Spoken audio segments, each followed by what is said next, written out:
What's going on, Bulls Nation? Welcome in to CHGO Bulls pregame, coming to you live and remote. Those of you who live in the Chicagoland area know crazy winter storms coming through, and it sounds like from the forecast, the next phase of this crazy winter storm is going to hit right around while we're in the middle of postgame tonight. So we called an audible and decided to stay safe and home tonight.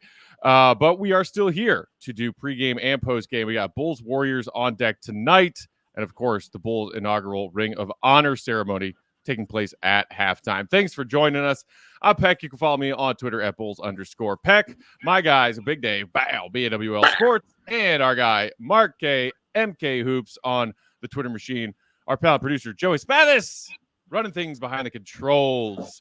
Happy Friday. Happy weekend, everybody. First of all, I'm just really excited that Mark and Joey are here to be doing a show together, because I know that's been a point of contention in recent weeks when Joey has been ducking Mark on their HQ episodes. Oh, okay. Well, I know something's going on. What's going on? Yeah, Joey's just been avoiding me for some reason. I'm not sure what I did, but maybe I don't know, baby Joey said something to him. I'm not too sure. But... I have a question for everybody. How many HQ episodes have you been on, Matt? I'll leave it at that. A few. That's a scheduled day off for the guys. Like, that's why we do the HQ thing. Yeah, for you, Joseph. Like, yeah, I don't know. There's been some contention, let's say, but the last 2 weeks he has made an appearance. So it's been good to catch up again with Joey. Two days in a row for me seeing young Joseph. So that's been cool. But good to catch up with you two guys as well. I think last time we spoke may have been the Zach LaVine trade stuff when that broke, maybe like in November, I want to say. Maybe I'm missing something, but yeah, it's been a couple of months since I've caught up with you guys too. So good to be chatting to my mates. It's been a minute. And yeah, as you just mentioned, for those of you who maybe didn't catch it, Mark and Will did an awesome HQ episode yesterday talking about the potential ceiling of this Bulls team turning things around compared to where they are now, currently 9th in the East coming into tonight's game, but have certainly strung some wins together. And 4 games back of 8th and 7th as things sit currently. So go give that a watch, a listen at some point this weekend if you didn't get to it yesterday. Shout out to J2 Ramirez in the comments who said, just picked up some spicy lemon pepper wings with enough to go around. Mad Big Dave Joey, who's hungry? Go Bulls. I'm always hungry. You know this. I could eat some chicken wings. Also, Anthony in the comments said, isn't it just Bulls that they do this Ring of Honor, which is an awesome idea, but how can they do one without MJ, Pippen, and Rodman there? We'll talk a little bit about tonight's Bulls Warriors and the actual game that we have on deck, but I did want to just kind of touch on that first because we've already seen some stuff from yesterday, earlier today. Our guy, Willie Gottlieb, follow him, Will_Gottlieb, for his updates throughout tonight's game. Shared some great stuff from Steve Kerr when he met with the media before tonight's game. This Ring of Honor that is officially happening tonight, the inaugural class of 2024, honoring some of the Bulls legends of the past. And that's there's a lot of different ways Bulls fans can feel about it. First and foremost, nostalgia, and hopefully enjoying that to some degree. And also can be a little bit skeptical about why they do this. And also sad that certain people are not here. And thank you, Joe. You can see some of these pictures. There's our guy, Chuck Swirsky, chatting with Artis Gilmore, one of the inaugural class members. There you see Ron Harper to his right. Horace Grant, still doing some stuff as a Bulls ambassador. He shows up. And maybe my favorite thing about this, guys, is that Luke Longley showed up all the way from Australia. First time he's been in Chicago in a decade. I don't know, Mark, did you convince Luke, like, hey, man, you should go visit Chicago. It's a good time. Well, I was surprised to see him there, to be honest with you. It's particularly after the whole Last Dance stuff, and not to suggest that there would be any ill will or anything of that nature. Scottie has been down to Australia, I think at least once, maybe twice, doing some promotional stuff with Luke, with the National Basketball League, the NBL here in Australia. So, like, he has been sort of reconnecting with, past teammates, and I'm not sure if Bulls fans have caught the at the program that Luke did post the Last Dance that was focused specifically just on him, but like that's worth your time and worth your watch if you haven't seen it too. Absolutely, it was incredible. Yeah, it was great. But I'm really happy, obviously, to see Luke Longley there. It was part of the reason why I'm doing what I am now, in the sense that having that Australian connection with the greatest team of all time, one of the greatest franchises of all time, a global franchise. It's cool to see him back. But to your point, Matt, like, it would have been nice to have seen a few others there, but it is what it is. Yeah, obviously it would have been nicer to see Jordan and Pippen and Rodman. Obviously, yes, you want to see the stars there. But I thought this was a really awesome thing. And I think my cynicism went away when I started listening to guys like Bob Love talk. And Bob Love said this was the greatest day of his life. Like, the career that man has had and the things he has been through in his life, and he's like, this is the greatest day of my life. My cynicism went away immediately, right then and there, because it can't just be about the stars. You know, like, it's not just built strictly on the back of Jordan, Pippen, and Rodman. There were people before them. There was the Love. There was Jerry Sloan, rest in peace. There were guys like Norm Van Leer, rest in peace. Like Red Kerr, rest in peace. Like, those guys, you know what I'm saying, helped build that franchise until, obviously Mike got there and just took it and strapped a rocket ship to his back and took it into the stratosphere. But it was built on the backs of a lot of these guys, and it means a lot to them. And it meant a lot to me to see guys like Jason Caffey, who I ain't seen in a long time, or even Dickie Simpkins, you know what I'm saying, come popping out. You know what I mean? Like, I ain't seen them dudes in I don't know how long. Like, I didn't even know who Jason Caffey was. I had to, for real, go look it up. Dude, like, who is when this I saw dude? the caption, I was like, that's not Jason Caffey. Yeah, that's exactly what I said. I was like, that ain't him. Get out of here, man. But no, he's there. Like, so seeing those guys come back, John Sally, he was there too. Tony Kukoc, obviously, those kind of guys. Artis Gilmore, as you just saw. So, yeah, just seeing all that kind of just really stepped on my cynicism of it. And I was just really was happy for those guys to have something like this where they can get together with their old teammates and, bask in the greatness that was the Chicago Bulls. That great moment between Sally and Tony Kukoc on the red carpet walking into the event, the gala. The black side of Croatia. I called him Tony. He's from the black side of Croatia. Yeah, that was perfect. Tony had that great quip about, like, John Sally was singing Tony Kukoc's praises. I think he said, like, he's one of my favorite people on the planet. And Tony was like, yeah, I paid him to say all that nice stuff. Like, it's stuff like that. Yeah, that camaraderie. Like, legendary teammates reunite, and especially for many of them the first time in a long time. There you see Tony on the red carpet on the left. There you see two championship player and coaches in Bulls lore. Phil Jackson seated with Steve Kerr at the gala last night. Some of these guys, and Steve Kerr talked about it a little bit before tonight's game and his media availability there. Will Gottlieb posted a video of it on Twitter. Go find it. Talking about how long it's been since some of these guys have seen each other. And for Steve saying, like, yes, for some of these guys, like, I have not seen them since we all got together 3 days after we won the last championship in 1998. Right.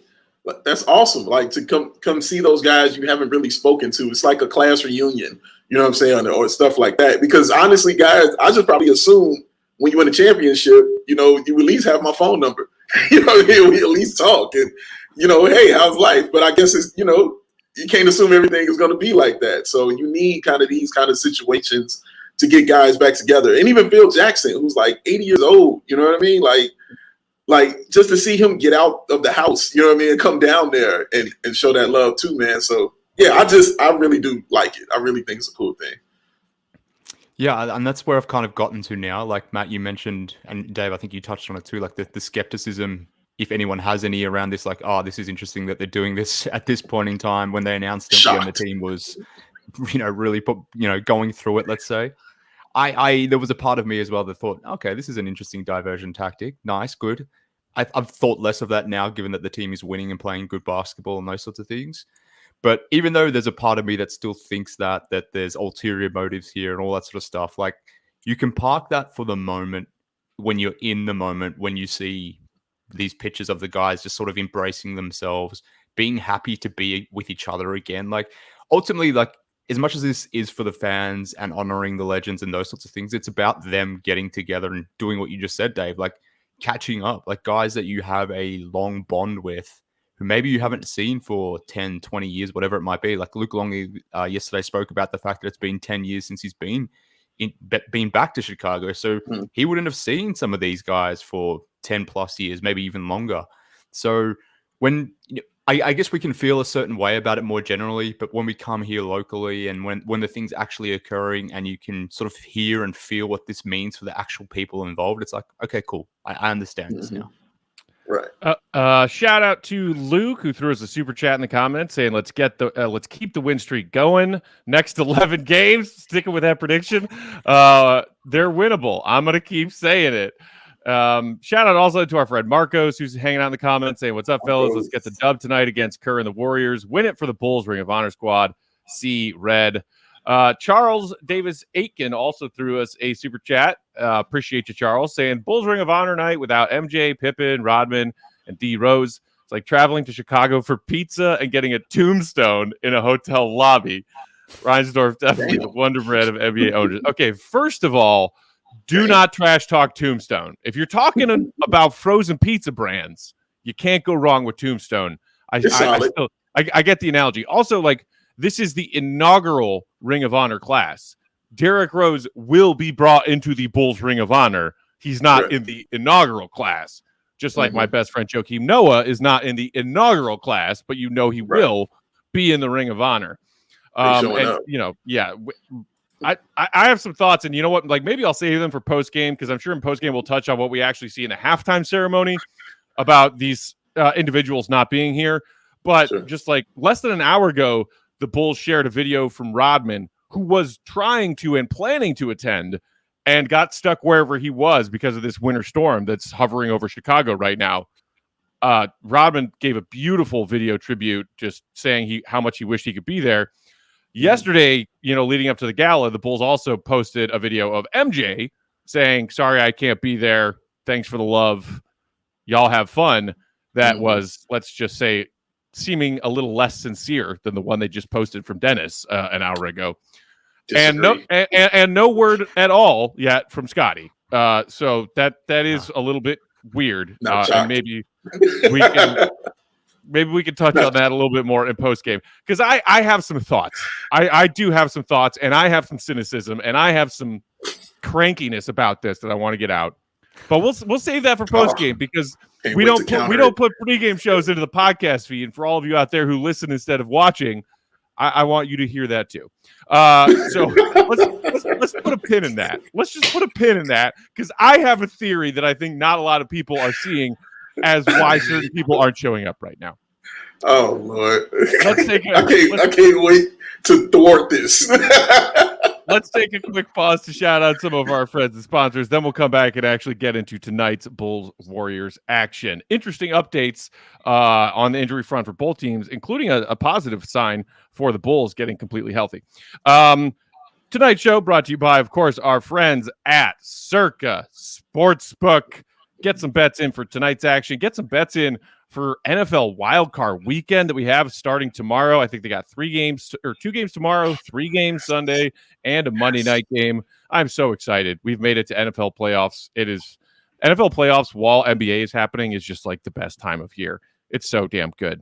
But of course, about those low hold models and tight money line splits that they offer from Circa.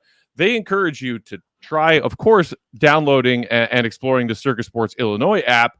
But on top of that, download and try any sports betting app that's out there that you're curious about, because they know there are plenty of options, but they're confident that you'll more often than not find the best value, the best odds, the best user experience at Circa compared to some of those other sports books. And what they know for sure is that you will never find better customer service, which is important. And it's getting more important by the day as more and more companies just pass off their customer service, if you can even call it that, to some stupid robots.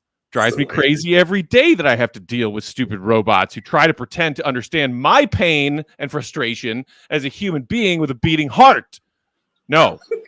Human beings with beating hearts will help you if you have any issues with that Circa app. Download the Circa Sports Illinois app at circasports.com/Illinois-app to sign up today. Be also on the lookout for their various events, watch parties, and tailgates. If you or someone may have a gambling problem, call 1-800-GAMBLER. That's 1-800-426-2537. Text GAMB to 833-234 or visit areyoureallywinning.com. Oh, before you go, Matt, question for you. What time is it? Game time! Who? Ring of Honor. Yes. Needs a little more. Yes. You shouldn't have to worry when you're buying tickets to your next big event. Game Time is the fast and easy way to buy tickets for all your sports, music, comedy, and theater events nearest you with killer last-minute deals, all-in prices, views from your seat, and the best price guaranteed. Game Time takes the guesswork out of buying those tickets. Game Time has deals right up to the start of the event and even an hour after it starts. It is not the place. No.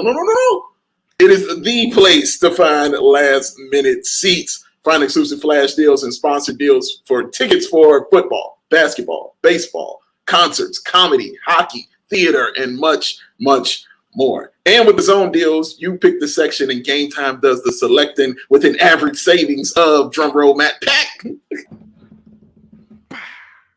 18%.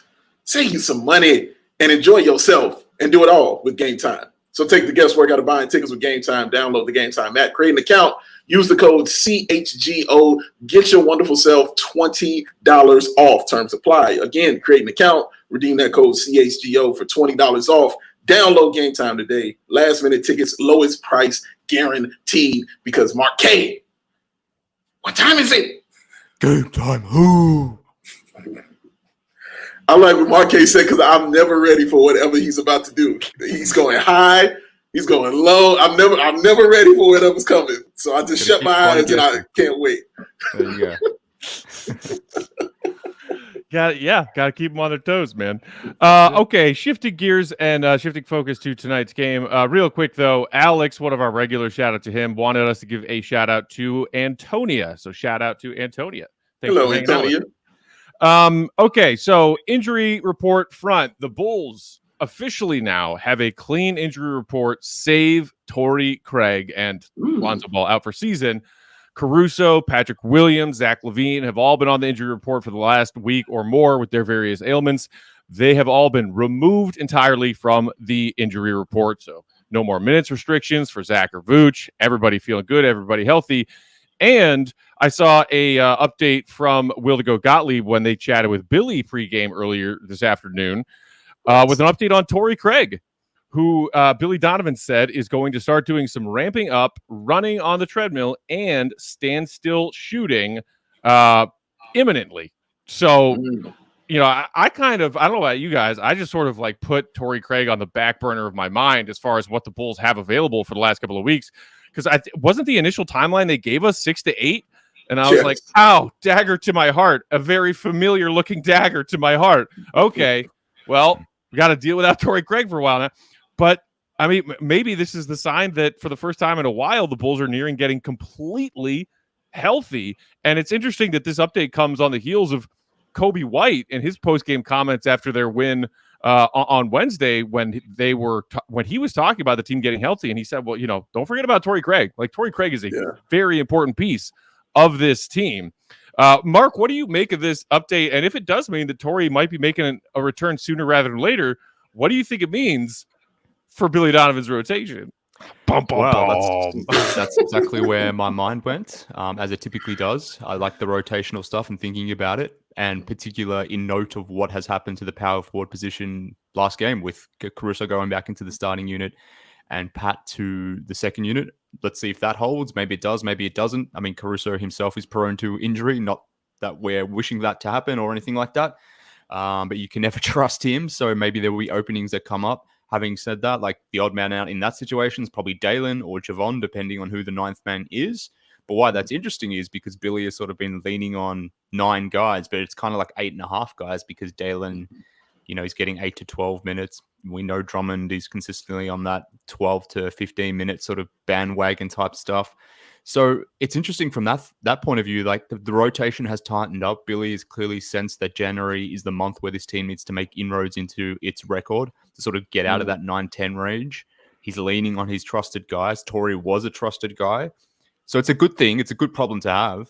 But, like, who gets squeezed out? Like, is it Dalen? Is it Pat? Is it Drummond or someone else? Like, how it all works out. And, like, obviously that's further complicated with Zach returning as well, which, again, is a good problem to have. So hopefully they can stay injury-free and that they can figure this rotation out. And obviously it bodes well for them if the plan is to continue to win games.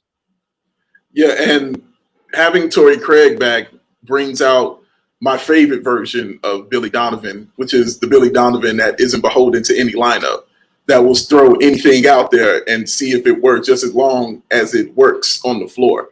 And like Marquez said, it's a beautiful problem to have when you have a lot of talent on your team. Like, you're like, great, so many people can play.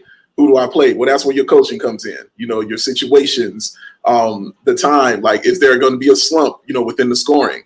That's what I kind of want to see kind of go down when Torrey Craig gets back. Is the Bulls have done that more frequently in these past few games. It's just going on these droughts, you know, especially in the fourth quarter, just 4-minute droughts of just not scoring after building up these leads. So hopefully he can help with those kind of things. The other thing I like about this is I haven't even thought of Torrey Craig and his injury because the Bulls have actually been playing good basketball. And that's not something I can say as far as in previous times where I was like, man, when does this dude get back? We knew every detail of everything they were doing for each day in their injury status. Now with the Bulls playing like this and actually looking like a team, now Torrey Craig hadn't even been in my mind until I would see him on the bench with his son dancing or something like that. Like, oh, look at the outfit Torrey has on. He looks cool. So, yeah, this is a good problem to have, like Marquez said, and I'm interested to see how Billy attacks it. Speaking of the decision Billy made that you mentioned, Mark, of, you know, having Pat take a seat on the bench again and Caruso in the starting lineup, that is officially what they're going to rock with again tonight against Golden State. Kobe, Zach, Caruso, DeMar, and Vooch are your starting five. And shifting attention to the Warriors, they are a shorthanded team that's going through a rough patch right now. Obviously, Chris Paul just underwent surgery on that fracture in his hand. He'll be on the shelf for a while. I know that breaks your heart, Mark. Big CP3 guy. Draymond Green, we thought might be making a return in time for this game. I know Bulls fans were sort of part afraid and part excited to maybe see a whatever version of Draymond came back onto the floor, but they are still letting him get his conditioning back a little bit. So no Draymond tonight. And meanwhile, you're also without Gary Payton II and Moses Moody. So, you know, this is a undermanned Warriors team that, by the way, has lost 6 of their last 8 games. And one of those 2 wins in that 8-game stretch was barely beating the Detroit Pistons. So this Warriors team is in a rough spot. Mark, what do you make of where the Warriors sit right now, which is, by the way, 17-20 and 12th in the West, not even in the play-in picture? Yeah, I mean, where does one start, I guess? Like, so many things have gone wrong for them. The guys that they would typically want to rely on, just you can't rely on them for whatever. Like Andrew Wiggins disappearing to this level, like given where he was when they won the championship, which wasn't really even that long ago, 1.5 years ago, to where he's at now, to the point where he was probably your second best player on a title team, to now being someone who's basically unplayable, might be damn near hard to trade. And if you want to trade him, you have to obviously, you know, attach a Kuminga or first round picks to get off that type of deal. The way he's fallen off, the whole Draymond thing, Clay is seemingly regressing to, you know, his twilight years, I suppose, as well. So like, it's kind of sad in some respects. And you mentioned CP3, like I am a big CP3 fan, and like he's been playing really well for them. But the fact that he's broken his hand or whatever it is, the hand situation, and he's out now, like it's you don't like to see these sort of dynasties sort of fall off like this. And we all know, we're celebrating the Bulls and their previous dynasties and those things. The Bulls way fans that know all too well how that goes. Exactly. So like it is rough, and not that we're Warriors fans here clearly, but like the way it's going out for the Warriors right now, and for someone like Steve Kerr as well, who remains connected to the Bulls franchise, someone that we all adore for obvious reasons. Like, you don't want to see that happening to him as well. I mean, Mike Dunleavy, there's another Bulls connection there, is running the whole organization in Golden State. Like, it's just a team I like, and I've enjoyed watching. They have a lot of players that I like, and what they're going through right now, it's just, I'm glad we're not necessarily having to be doing that ourselves. Now, we flirted with that with the whole Zach thing earlier, but it is interesting to see all these teams in the Western Conference that are having drama that is costing them W's. So, I mean, you got the Warriors, the Lakers, the Suns. So this needs to be a W tonight for the Bulls, because you mentioned it, Matt. Like, this is a team that hasn't won a lot of games more recently. They're susceptible to things going backwards. It's going backwards already. Like, the Bulls need to pounce tonight and make this 4 in a row and continue this winning thing going. And this is a great opportunity to do so. Yeah, I completely agree with that. It's weird because one thing about the Warriors is they always had chemistry. You know, they always had that kind of team chemistry. So them losing probably isn't as shocking to me. But what's happening, you know, as far as their team chemistry is concerned, is really surprising to me. Watching Kuminga on the sideline, rooting for the other team to hit a 3-point shot, and then walking off the floor, you know, before the game is over, and then complaining, you know, about his minutes and things like that. Like, so just seeing that kind of chemistry go away, and just seeing how hard it's been on Steph Curry, because a lot's been placed on his shoulders, and you know, too much is given, much is required. You know what I mean? Like, and he's doing what he can, but he needs help out there. Clay, like I told, and Matt, I tell you, I told him before the season that I thought that this was the decline of Klay Thompson coming up. And you're kind of seeing that right here, and how he's been playing. He can still do some things out there. It's just hard to be consistent, and it's hard to have that much surgery on your knees and it not impact you as you get older. Like, that's just how it goes. With all that said, I hope the Bulls stomp them into the ground tonight, because I listen, I was watching the Warriors just clown us constantly, as they should have. Because you're a better team and a championship team, you should just step on us. I get it. But all these memories, every time I think of it, I just think of the Jackie Moon game. You know, when Klay Thompson hit all those the bandaged head of Klay Thompson. Correct. When he put on that bloodied Jackie Moon headband and continued to whoop on the Bulls. I think about the Steph Curry picture when they were in Golden State, when he shoots the 3 from the baseline and the ball is in the air and he's turned around high-fiving a fan. Like, that's against the Bulls. You know what I mean? Like, I got sick of it, but I understand it. I've been on the other side of it as we're talking about the championship team of the Bulls. I watched the Bulls do that to the whole league. So I completely understand it. But I don't mean I got to like it. So I hope that at this point in time, we treat them like those other teams treated the Bulls when they were out of their dynasty and stomped the mud hole in them every single chance that they got. So I hope that starts tonight. You both mentioned the regression, the decline of Klay Thompson, and I went and looked at his numbers today, like, you know, for the first time this season, to see how much the numbers backed up the eye test, and the numbers back up the eye test that Klay has fallen off a bit this season. Just a few quick stats for you. First season that Klay Thompson is currently averaging under 20 points a game. He's averaging 17.1 since the 2013-14 season. He's shooting under 40% from 3 for just the second time in his career on a season as far as 3-point shooting goes. He's shooting 38.5%. So, you know, not terrible, but not the splash brother that defined, along with Steph and Dre, this dynasty. Worst overall field goal percentage thus far for Klay this season since the 2012-13 season. Wow. And it's not like this is all on Klay. You know, obviously Draymond being Draymond and missing a big chunk of games because of the suspension, and then a smaller chunk of games because of a different suspension. You know, this team is struggling to figure out what their identity is after having won a championship just 2 seasons ago. But the thing about Klay's numbers falling off is that it's sort of reflected in most of what the identity of this team has been. And it's not to say that they also have not put together good defenses when they've won these championships over the last 10 years and have other facets to what they do. But people talk about them changing the game, and Steph primarily, because they did. And the Warriors are a 3-point barrage team, and it's what's defined them and their success, winning 4 championships in this span of years.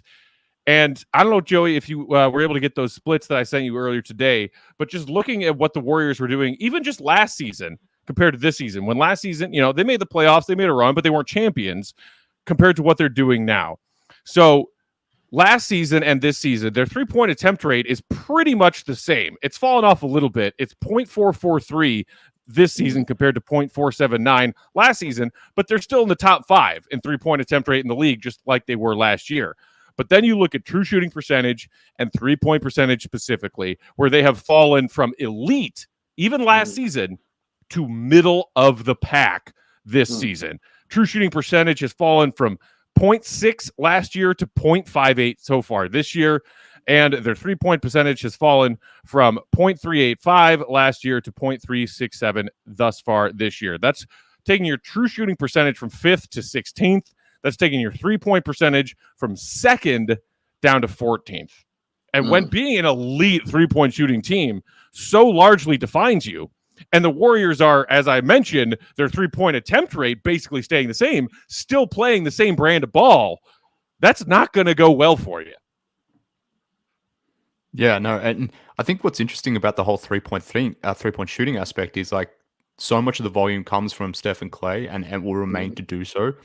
But the irony of this is like that backcourt, this team more generally through their heyday, like sort of established or helped establish this 3-point culture that we're living through right now. But what's happened is like the rest of the league has caught up with them in some respects.